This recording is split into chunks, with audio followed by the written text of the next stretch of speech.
Mesdames et messieurs, fidèles téléspectateurs de la chaîne de référence Antenne A, bonsoir et bienvenue dans votre émission La Diaspora, consacrée aujourd'hui à une thématique aussi importante que sensible, la maladie d'Alzheimer. Cette pathologie neurodégénérative touche des millions de personnes dans le monde, bouleverse les familles entières et vraiment, je peux dire qu'elle représente un véritable défi médical, scientifique, mais aussi humain.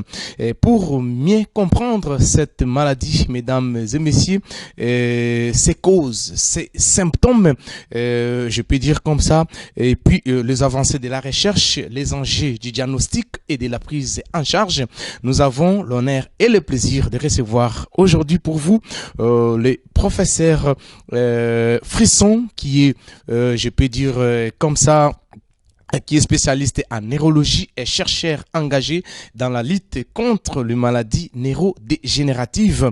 Donc, c'est lui qui est notre invité dans cette grande émission que vous êtes en train de suivre tout à l'heure. Bonjour, professeur Frisson. Bonjour à vous et à votre public. Merci d'être avec nous, professeur, surtout d'avoir accepté notre invitation pour que nous puissions parler de cette maladie qui est en train, je peux dire, de tuer beaucoup de gens, surtout chez nous en Afrique, que c'est par ignorance, parce qu'ils ne savent pas qu'est-ce qu'ils doivent faire concrètement, raison pour laquelle nous vous avons cherché pour que vous puissiez quand même éclairer l'opinion nationale tant qu'internationale, plus précisément de l'Afrique qui est notre continent. Et professeur, qu'est-ce que la maladie d'Alzheimer et en quoi se distingue-t-elle des autres démences? Donc, la maladie d'Alzheimer, c'est une forme de perte de la mémoire due à la perte progressive de cellules cérébrales. Donc d'abord, il faut comprendre que tous nos pensées, tous nos souvenirs viennent d'ici, viennent de la tête, viennent de dans la tête, viennent du cerveau. Il y a les cellules cérébrales, les neurones, sont responsables de tout ce que nous voyons, de ce que nous entendons, de ce que nous pensons, de nos souvenirs. Bien évidemment, il y a une réalité externe, il y a des objets qui me permettent de voir les objets. Il y a monsieur là-bas que je vois, mais c'est sans mon cerveau, je n'arriverai à rien voir. Si sans mon cerveau, je n'arriverai jamais à me souvenir que j'étais aujourd'hui ici avec vous dans cette interview. Donc tout ce qui se passe dans notre pensée, c'est dû aux cellules cérébrales. Et lorsque les cellules cérébrales fonctionnent bien, tout marche bien. Mais comme tout le reste du corps humain, il peut se casser. Il peut avoir des problèmes de santé.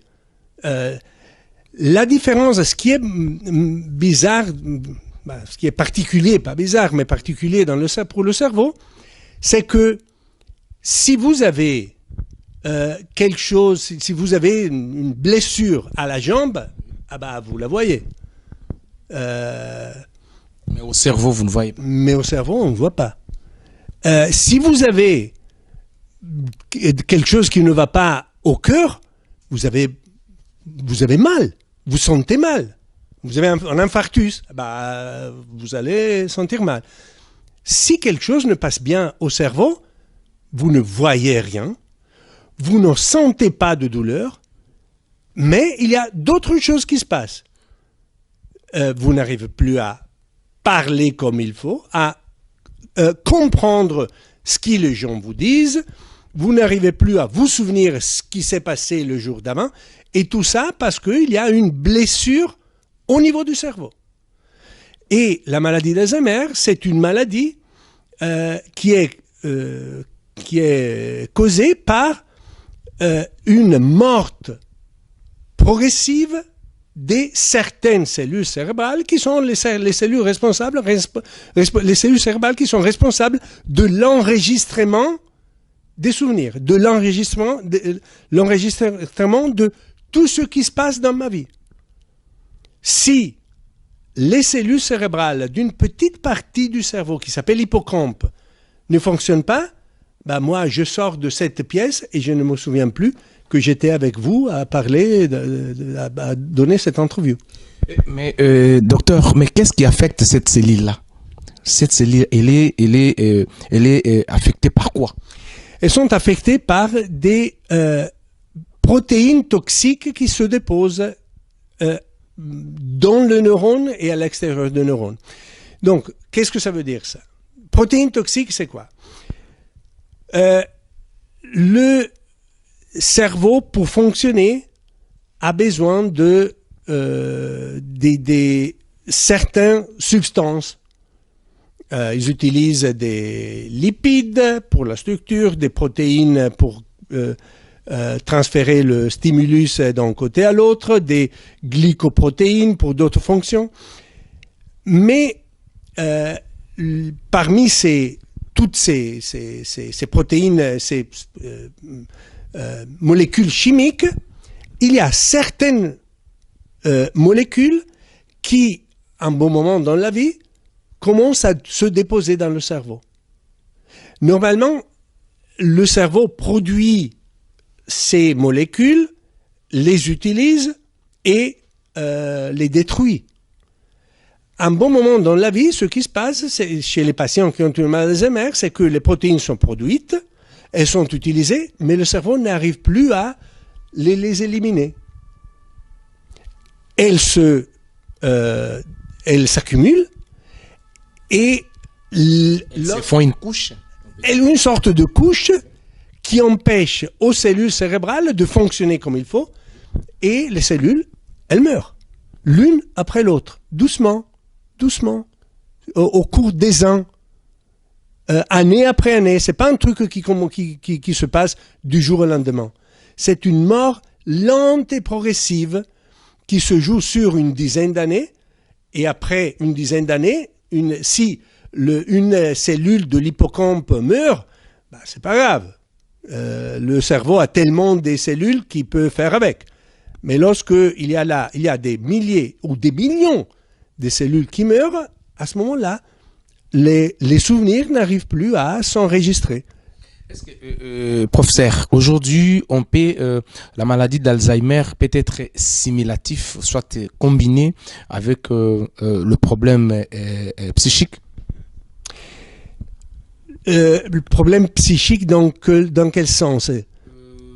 Parce que dans le cas, la majorité des personnes qui ont des problèmes psychiques, des fois, il y a d'autres qui disent ils n'arrivent pas à se souvenir des problèmes, des situations. Il y a d'autres qui disent bon, parce que comme j'ai des problèmes psychologiques, des fois je fais pipi, il fait pipi dans les habits, des fois il urine dans les habits, des fois il fait des choses pour lui-même, il connaît même pas. Donc comme je peux dire comme une flashback comme ça. Est-ce qu'on peut assimiler ça aussi, ça peut être de pair avec la maladie d'Alzheimer par rapport à ce que vous venez de décrire tout à l'heure?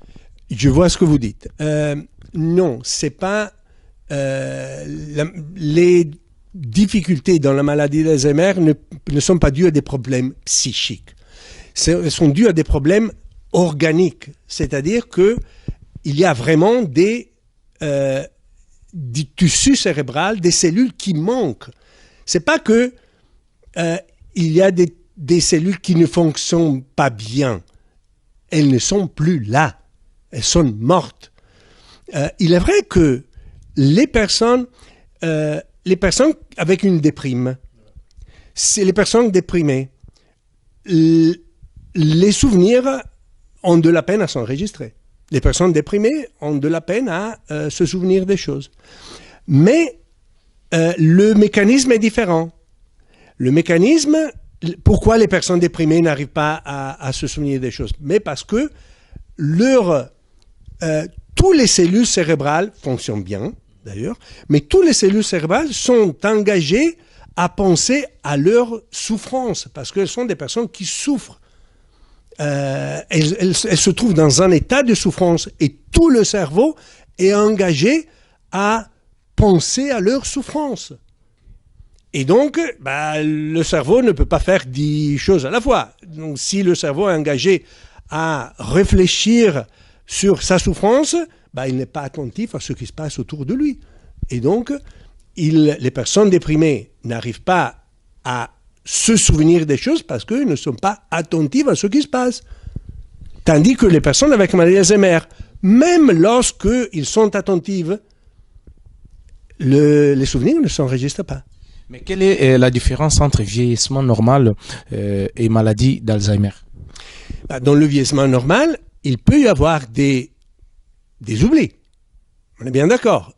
Moi, j'ai 64 ans. J'ai plus d'oublis que j'avais quand j'en avais 40. Hein, je vous assure. Je vous assure. Croyez-moi. Mais ça arrive à tout le monde. Ça arrive à tout le monde. D'ailleurs, le cerveau ne peut pas tout retenir. Hein. Quelque chose, il faut l'oublier. Et quelque chose, il est même mieux de l'oublier. Bon, ça, c'est autre chose. Voilà. Mais les oublis du vieillissement normal ne sont pas des oublis qui nous empêchent de faire nos activités dans la vie courante. Les oublis de la maladie d'Alzheimer sont tellement graves qu'ils nous empêchent de travailler, de gérer nos petits-enfants ou de faire les activités, le loisir, avoir nos loisirs. Les activités peut-être de ménage, tout ça. Etc. Donc, si quelqu'un vit avec cette maladie, il a la possibilité de pouvoir oublier à faire toutes ces genres de choses. Oui, absolument. Ça, c'est ce qui se passe normalement et c'est quelque chose de progressif qui dure sur une quinzaine d'années. Hein. Mais quelles sont les principales zones des cerveaux touchés par cette maladie d'Alzheimer? Voilà, j'ai déjà mentionné la région du cerveau clé où la maladie commence. C'est l'hippocampe qui est cette région qui est un peu le disque dur du cerveau. Si vous avez l'ordinateur et vous n'avez pas le disque dur, vous n'arrivez pas à enregistrer, vous ferez n'importe quoi. Vous faites n'importe quoi. Et l'hippocampe, c'est un peu le disque dur. C'est comme un disque dur dans l'homme. Dans l'homme, dans le cerveau des hommes. Mais il n'y a pas que l'hippocampe, il est vrai, c'est la première structure du cerveau qui est attente. Mais les protéines toxiques, je viens de dire que la maladie d'Alzheimer se développe parce qu'il y a ce dépôt de protéines toxiques. Les protéines toxiques se déposent au début dans l'hippocampe, mais ensuite, elles vont impliquer, elles vont toucher petit à petit tout le cerveau. Les régions qui sont responsables du langage, et donc je n'arrive plus à trouver le bon mot. Hein? Je n'arrive plus. Si vous me posez des questions, vous n'arrivez pas à répondre d'une manière spontanée. Non, et parfois, même à la millième fois, la personne n'arrive plus à comprendre. Lorsque les régions du cerveau qui sont responsables du langage sont atteintes, le langage est parti. Même si vous pouvez faire tous les exercices que vous voulez, vous pouvez répéter les mêmes questions 1000 fois, mais la personne n'arrive pas à comprendre. Donc c'est ça la chose terrible de cette maladie, qu'une fois que la fonction est perdue, c'est perdu. Mais qu'est-ce que vous pouvez dire à d'autres personnes qui pensent que la maladie d'Alzheimer affecte uniquement rien que la mémoire? Est-ce que c'est vrai? Non. Ils peuvent avoir raison? Non, c'est vrai, c'est pas vrai, dans le sens que c'est vrai que la maladie d'Alzheimer touche la mémoire en premier, mais ensuite, il y a d'autres fonctions qui sont atteintes. J'ai mentionné le langage, mais aussi les capacités de navigation, l'orientation topographique. Les personnes se perdent lorsqu'ils sortent de chez eux, ils se perdent. Est-ce qu'aujourd'hui, quelqu'un qui est atteint de cette maladie d'Alzheimer, ils ont quand même une certaine restriction? Donc, par exemple, ils ne peuvent pas conduire. Est-ce qu'ils peuvent aussi conduire? Est-ce qu'ils peuvent aussi faire d'autres activités? Ou bien, comment vous arrivez à dire que non, cette personne vit ce que nous avions vu, il peut faire ça, il peut pas faire? Pour la conduite, c'est un cas de figure assez fréquent, effectivement. pour la conduite, nous avons des tests que nous utilisons pour établir si la personne peut continuer à Conduire. Au début de la maladie, C'est la cause de beaucoup d'accidents aussi. c'est la cause de beaucoup d'accidents, absolument. Oui, c'est tout à fait le cas. Au début de la maladie, il est vrai que lorsque il n'y a que la mémoire attente, la conduite peut continuer. La personne peut continuer à conduire. Elle peut oublier où elle doit aller, mais si les réflexes et l'attention est bonne, elle peut continuer à conduire. Mais une fois que les réflexes et l'attention deviennent moins bonnes, eh ben, il faut arrêter à conduire. Ensuite, d'autres activités comme les activités de loisirs, tout ce qui fait plaisir à la personne, la personne, pas seulement peut continuer à le faire, mais doit continuer à le faire. Parce que la capacité de pouvoir éprouver plaisir, ça reste. C'est pas que la personne perd toutes ses capacités. Certaines capacités sont retenues. Comme par exemple, si une personne, même avec un Alzheimer relativement avancé, qui est confrontée à ses petits-enfants, souvent c'est une joie énorme. Et ça, c'est quelque chose il est vrai que le jour d'après, la personne a oublié. Mais sur le moment, le plaisir est très fort, comme le vôtre, comme celle de madame, de monsieur. Mais docteur, pourquoi dit-on que c'est une maladie neurodégénérative? Pourquoi on dit ça? Neurodégénérative vient de neuro. Neuro, ça veut dire tout ce qui est le cerveau. Dégénérative, ça veut dire perte.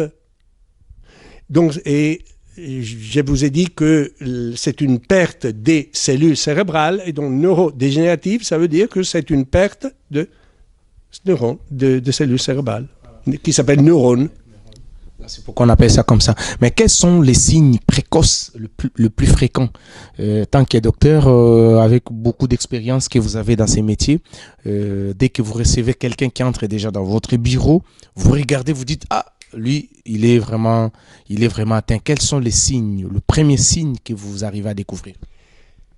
Donc là, il y a les signes que moi, je vois en tant que médecin. Et il y a les signes qui sont vus par les proches. Ce que je vois lorsque le patient s'assoit en face de moi, c'est que c'est le regard. Le regard est fixe. Une personne comme vous rentre dans mon bureau, commence à regarder autour, le tableau, la veste. La personne avec Alzheimer rentre dans mon bureau, elle s'assoit, elle me regarde fixe dans les yeux. Comme ça.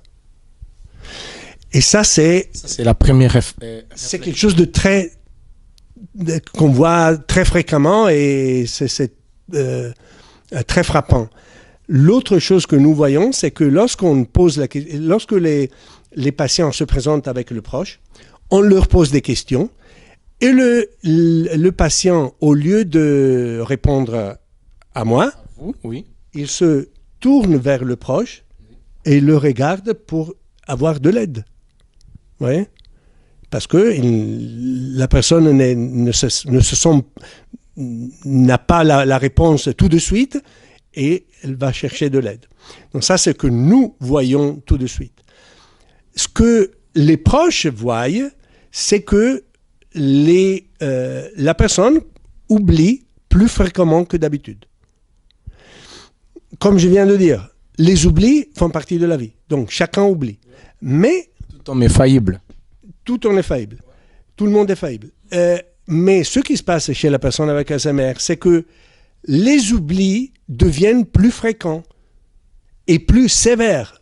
Ils touchent des choses plus importantes. Donc, une chose, c'est... Qu'est-ce que ça veut dire plus importante ? Une chose, c'est si j'oublie où j'ai garé mes lunettes. Autre chose, c'est si j'oublie que je dois aller chercher mes petits-enfants à l'école.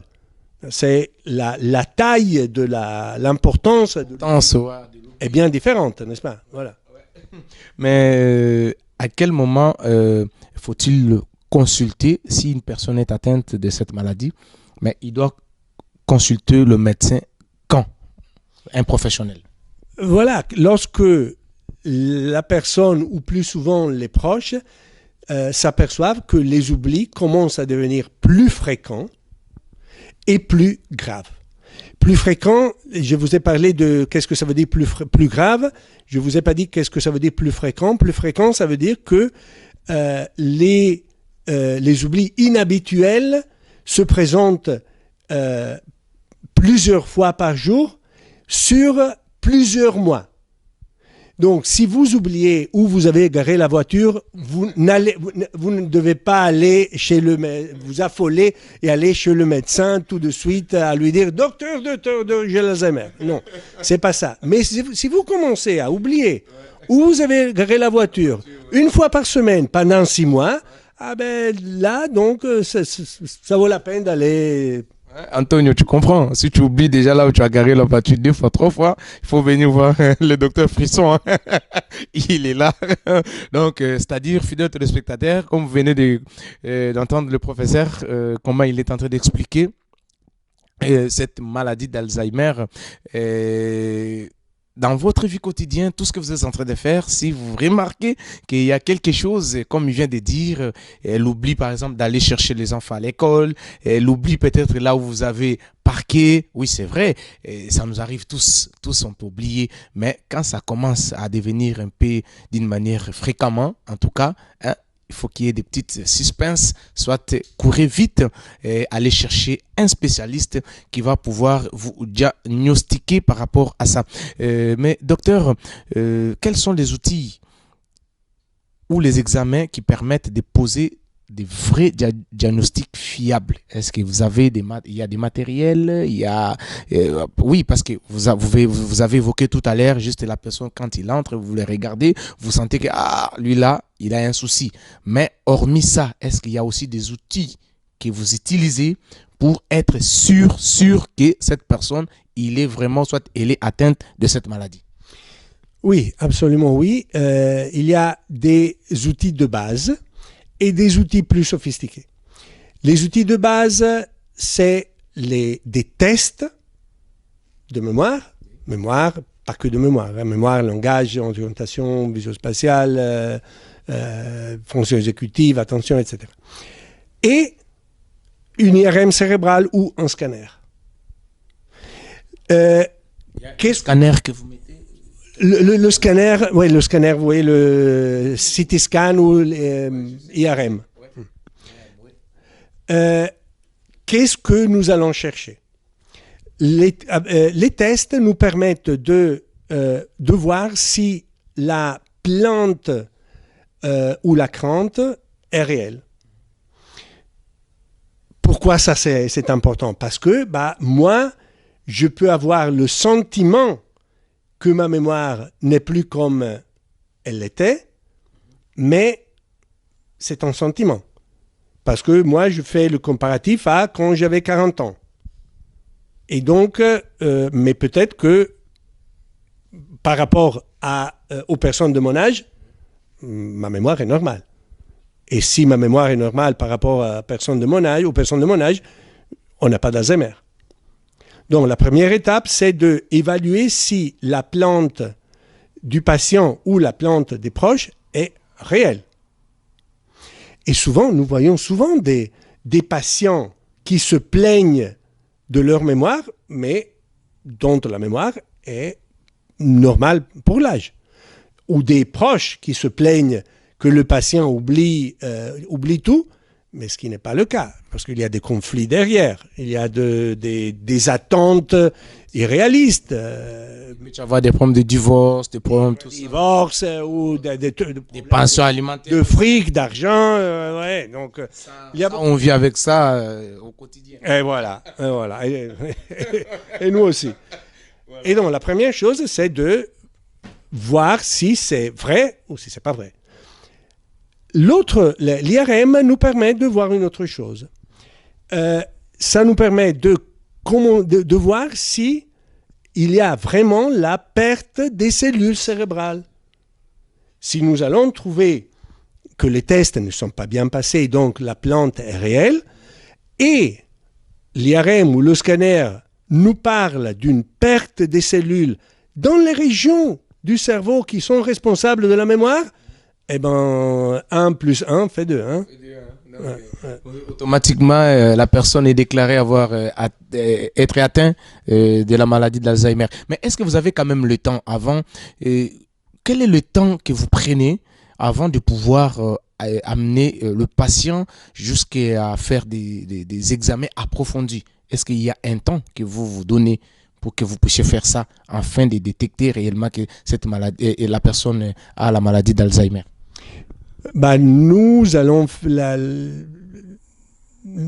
depuis les personnes, nos patients nous arrivent parce que les médecins très généralistes nous envoient des demandes.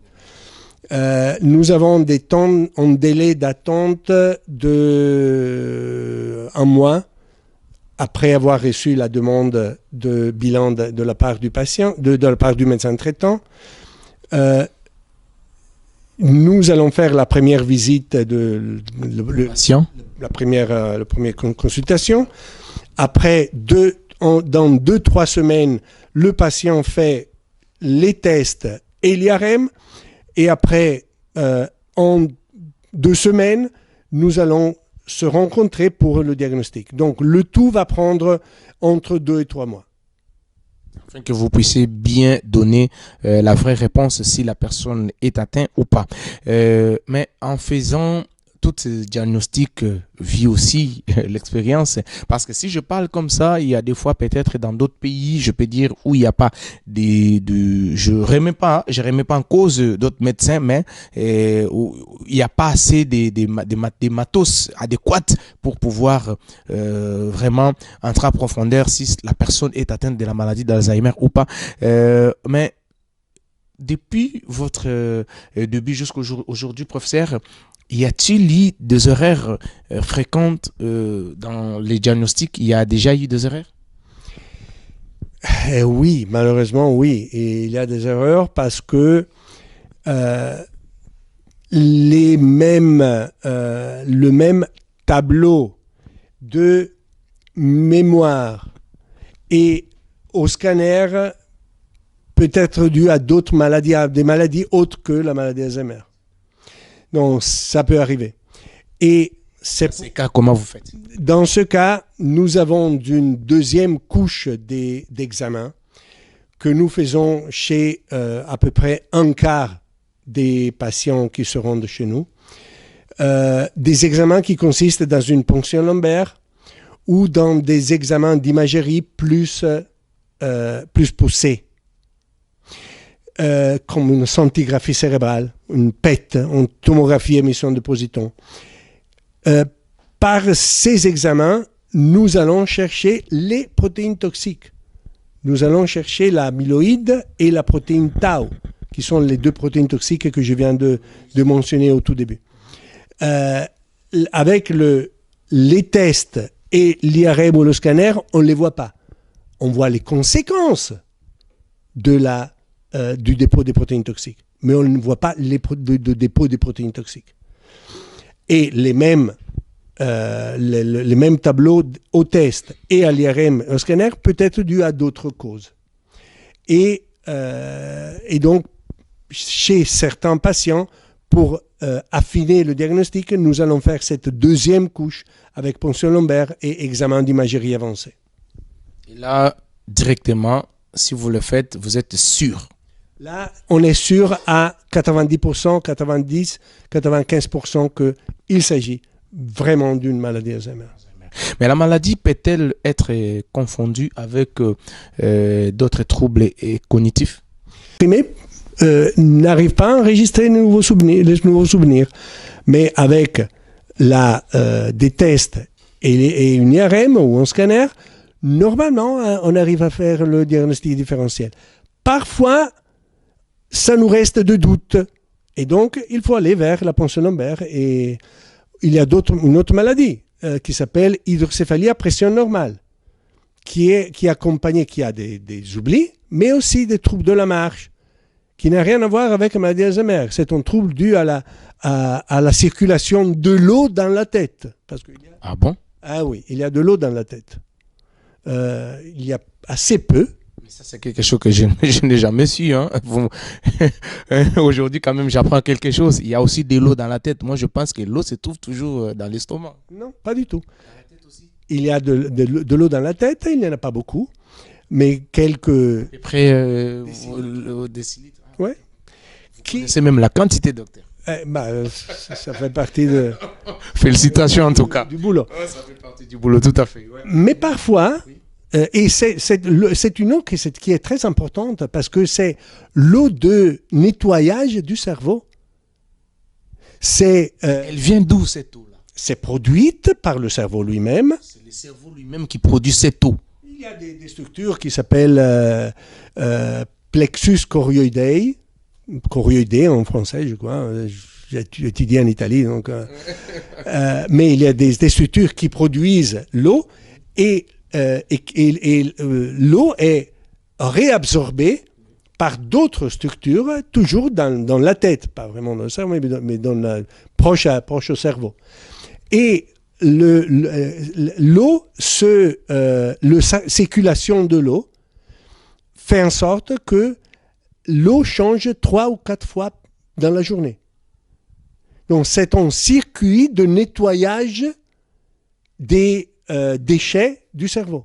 Mais juste après avoir nettoyé le cerveau, il y a les déchets qui restent. Les déchets, là, ça vont où?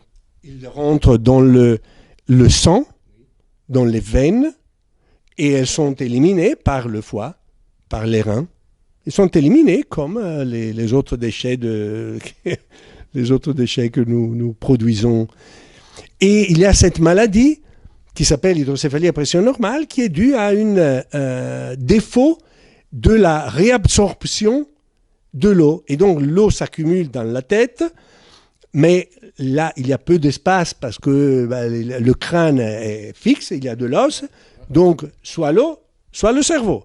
Et donc l'eau s'accumule, le cerveau est pressé contre la voûte, contre l'os, et la personne commence à oublier les choses, à être moins sûre pendant la marche. Et par l'IRM ou le scanner, on le voit très bien. Mais la personne commence à être moins sûre par la marche, c'est-à-dire parce qu'il y a d'autres personnes, comme en Afrique, quand on voit une personne en train de trembloter, c'est-à-dire qui est assise, il tremble, ou soit elle tremble, ou soit quand il veut tenir quelque chose, vous voyez, elle tremble. Les autres disent, bon, je vais vous dire quand même qu'ils disent non, c'est parce que non, là, parce qu'elle boit beaucoup de café. Est-ce que le café aussi, ça peut donner aussi la maladie d'Alzheimer? Non, le café, je crois que non. Vous avez entendu, hein? Comme chez nous, on a toujours dit ça. Non, parce qu'il boit beaucoup de café, ça fait trembler là. Donc, mais une personne, la maladie d'Alzheimer aussi, elle a ces signaux-là, tremblement. Non, le tremblement, c'est plutôt signe de la maladie de Parkinson, qui est aussi une maladie du cerveau, qui touche, c'est toujours une maladie neurodégénérative du cerveau. Donc, il y a toujours des cellules du cerveau qui meurent, mais elles sont des cellules différentes, dans une région différente, la région qui est responsable du contrôle des mouvements. Et les personnes avec un Parkinson, au début, n'ont pas de trouble de mémoire, hein, mais ils tremblent, mais ils fonctionnent bien, ils peuvent même travailler, faire des travaux de haut niveau. Mais c'est toujours une maladie neurodégénérative, en effet, qui n'a pas à voir avec la maladie d'Alzheimer. Non, même pas avec ni l'Alzheimer ni le café. Voilà, vous avez entendu. Hein? Donc, il ne faut pas coller tout le monde qui tremble et que non, ils ont la maladie d'Alzheimer. Donc, voilà, nous sommes dans là, c'est la fausseté. Il est vrai que si on boit 3 litres de café dans une journée, ben, on commence à devenir un peu nerveux. Hein? On est bien d'accord, mais ça, c'est autre chose. Vous arrêtez, le jour d'après, vous dormez bien, et le jour d'après, le tremblement ne sont plus là. Voilà. Est-ce qu'il y a-t-il les causes biologiques connues de la maladie d'Alzheimer? Y a-t-il des causes biologiques? La cause biologique, c'est le dépôt des protéines toxiques, le dépôt de l'amyloïde et tau. Ensuite, votre question va un peu plus loin. quelle est la cause du dépôt de l'amyloïde de tau.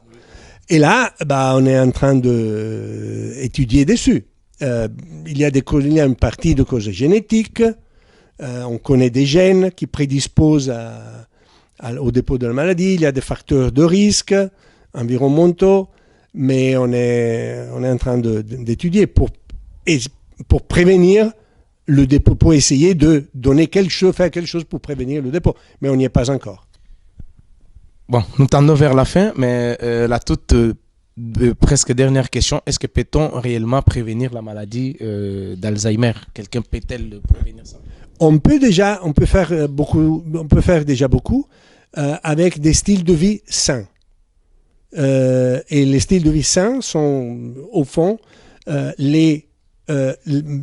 diète, une diète méditerranée avec légumes, fruits, peu de viande rouge, pas de ultra-processed food, la nourriture dans les boîtes, tout ce qu'on trouve au supermarché déjà prêt à manger. Comme des sardines? Les sardines, tout ce qui est à longue durée. À longue durée. Tout ce qui est à longue durée, normalement, c'est pas bien c'est pas sain. Donc l'alimentation au début, activité physique de type aérobique, c'est-à-dire la course, le vélo, la marche, mais pas 5 minutes par jour, mais il faut faire 4-5 heures par semaine. Ensuite, l'activité mentale, qui peut être avoir un boulot intellectuel, mais également aller jouer à bridge ou à faire du bénévolat. Faire du bénévolat, c'est une activité intellectuelle, parce que ça demande une programmation, ça demande traiter les maladies chroniques telles que tension, diabète, cholestérol. Il faut les contrôler et traiter. Et dernièrement, last but not the least, éviter toute substance toxique pour le cerveau. Les substances toxiques pour le cerveau... Oui, vous pouvez les citer. Qu'est-ce que vous en pensez? Devinez de quoi je parle, substances toxiques pour le cerveau. C'est pas... je ne vais pas rendre content beaucoup de monde, là. Oui, mais bon. Il y en a 2 qui sont très toxiques. L'une substance se fume et l'autre se boit. Fumer et boire. Il faut éviter toute boisson. Non, l'eau est bien. Oui, l'eau. Mais les boissons alcooliques, l'alcool est toxique pour le cerveau. Je sais que c'est un message qui n'est pas... j'ai pas beaucoup de fans quand je dis ça, mais l'alcool est... pour le cerveau, c'est un toxique. Et la cigarette peu d'alcool, c'est peu toxique. Beaucoup d'alcool, c'est beaucoup toxique. Mais un verre de vin, ça va quand même? Un verre de vin, c'est peu toxique, mais un verre de vin, ça va, parce que c'est toxique, mais c'est peu toxique. On peut se détoxifier rapidement. Mais on peut prendre un verre de vin quotidiennement, ou bien que ça soit d'une manière un peu... vous prenez aujourd'hui, après 4-5 jours, vous ne prenez pas, pour éviter, parce que ça fait peur quand même, docteur, quand vous dites... Je ne veux pas faire peur aux gens. Les limites, selon les limites internationaux, un verre par jour est considéré comme, en général, safe. Au-delà de ça, on commence à rentrer dans une zone de mauvaise santé pour le cerveau. Le cerveau et le reste du corps, de l'organisme. Mais docteur, quelles sont les meilleures approches pour accompagner un malade au quotidien? Bon, la première chose, c'est d'essayer de comprendre qu'ils ne font pas exprès. Que les difficultés qu'ils ont, ils ne le font pas exprès. Ils ont des vraies difficultés. C'est pourquoi les examens diagnostiques tels que l'IRM et le scanner sont importants, parce qu'ils permettent de voir ce qu'on ne voit pas. Et si je devrais ne donner qu'un avis aux proches, c'est de comprendre qu'ils ne le font pas exprès. Et puis, il y a mille autres choses que on n'a pas le moyen de les aborder parce qu'on est à la fin de cette émission. Voilà, on est à la fin. Dernière question. Ça concerne juste tout le monde, ça concerne le dirigeant. Quel changement souhaiteriez-vous dans la politique publique autour de cette maladie qui cause énormément de dégâts dans des familles? Je vous remercie parce que c'est la question la plus facile. C'est la question la plus facile parce que on sait que pourquoi on a gagné la guerre contre l'HIV.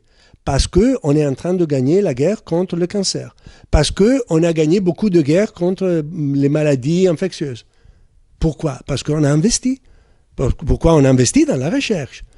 Le cancer, toute société, la Suisse, l'Europe, je crois le Congo aussi, consacre à la recherche sur Alzheimer 10 fois moins de fric que moins d'argent. Je ne sais pas si fric vous utilisez cette tournure dans votre France. Oui, ça s'est dit. Voilà. 10 fois moins de fric pour l'Alzheimer que pour le cancer. Et donc, s'il n'y a pas d'investissement, il n'y a pas de recherche, il n'y aura pas de solution. Il n'y aura pas de médicaments, pas de solution. Donc, la société doit décider d'investir, doit dire, OK, ça c'est un problème important, il faut consacrer de l'argent. Au lieu de consacrer de l'argent pour tuer les personnes en faisant des guerres, on décide de sauver des vies en faisant de la recherche sur Alzheimer. Comme ça, on gagnera la bataille. Voilà, merci. Nous sommes arrivés à la fin de notre émission fidèles téléspectateurs. Vous étiez très nombreux pour suivre cette grande émission qui a réussi pour vous les professeurs Frisson, spécialistes en neurologie, chercheurs engagés dans la lutte contre les maladies neurodégénératives qui nous a réussi dans son bureau. Nous sommes bel et bien à Genève, à l'hôpital, le grand hôpital de Genève. C'est là où est érigé le bureau du docteur et puis professeur professeur en neurodégénérative. Donc c'est lui qui nous a reçu dans son bureau et puis nous l'avions aussi reçu pour parler pour cette maladie d'Alzheimer qui est en train de causer beaucoup de dégâts, comme il vient de le dire tout à l'heure. Mettez l'argent dans la recherche pour pouvoir trouver le médicament, parce que c'est une maladie qui cause beaucoup de dégâts, surtout, je peux dire comme ça, en Afrique, plus particulièrement aussi dans mon pays. Et vraiment, il faut mettre vraiment des moyens pour que la recherche puisse avancer. Professeur, nous sommes arrivés à la fin. Un message à tous les téléspectateurs qui t'ont suivi sur la chaîne de référence Antenne A, à Kinshasa, au Congo, en Afrique, un peu partout, parce que nous sommes sur Canal+. On est suivi partout dans le monde. Merci de nous avoir écoutés et suivis jusqu'à la fin. Et si vous avez des soucis, n'hésitez pas à contacter votre médecin et soyez des ambassadeurs. Si vous connaissez des personnes avec maladie d'Alzheimer ou perte de mémoire, soyez des ambassadeurs de la cause, parce que nos grands-parents, nos parents, mais surtout nos enfants ont besoin de ça. Voilà, merci. Moi, je vous retrouve prochainement. Merci à la grande équipe. Ciao, ciao et à bientôt.